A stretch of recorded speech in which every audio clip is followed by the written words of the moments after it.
સુરેન્દ્રનગર જિલ્લાના ખારાઘોડામાં કચ્છનું નાનું રણ 150 કિલોમીટરમાં પથરાયેલું છે। આ રણમાં 5000થી વધુ અગરિયાઓ પોતાના પાટામાં મીઠું પકવીને ગુજરાન ચલાવતા હોય છે। ત્યારે તંત્રની બેદરકારીને લઈને નર્મદા વિભાગના વધારાના પાણી કચ્છના નાના રણમાં ફરી વળતા અગરિયાઓના મીઠાના પાટા ધોવાઈ જતા અગરિયાઓને કરોડો રૂપિયાનું મીઠાનું નુકસાન ભોગવવાનો વારો આવ્યો છે। અગરિયાઓના જણાવ્યા પ્રમાણે અનેક વખત રજૂઆત કરવામાં આવી હોવા છતાં છેલ્લા 8 વર્ષથી કચ્છના રણમાં નર્મદા વિભાગે કેનાલનું વધારાનું પાણી છોડવાનું યથાવત રાખ્યું છે, જેથી અગરિયાઓને મીઠું પકાવવામાં ભારે હાલાકી થઈ રહી છે, જેથી તંત્રએ કોઈ કામગીરી નહીં કરતા અગરિયાઓમાં રોષ જોવા મળી રહ્યો છે।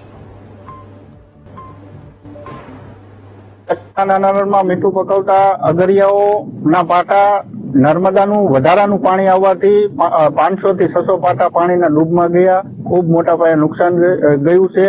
આશરે 1.5 થી 2 કરોડ રૂપિયાનું નુકસાન જાય એવી પૂરેપૂરી સંભાવના છે।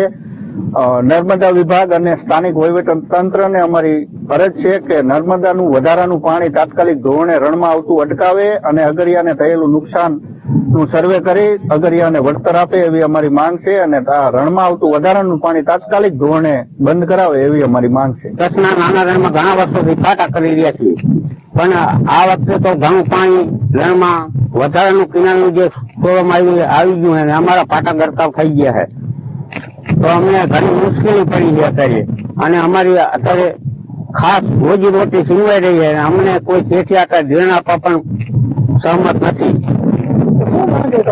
અમારી માંગ છે કે તાત્કાલિક આનું નિરાકરણ કરી સરકારશ્રીને વિનંતી એટલી છે કે કંઈક નિરાકરણ લાવે।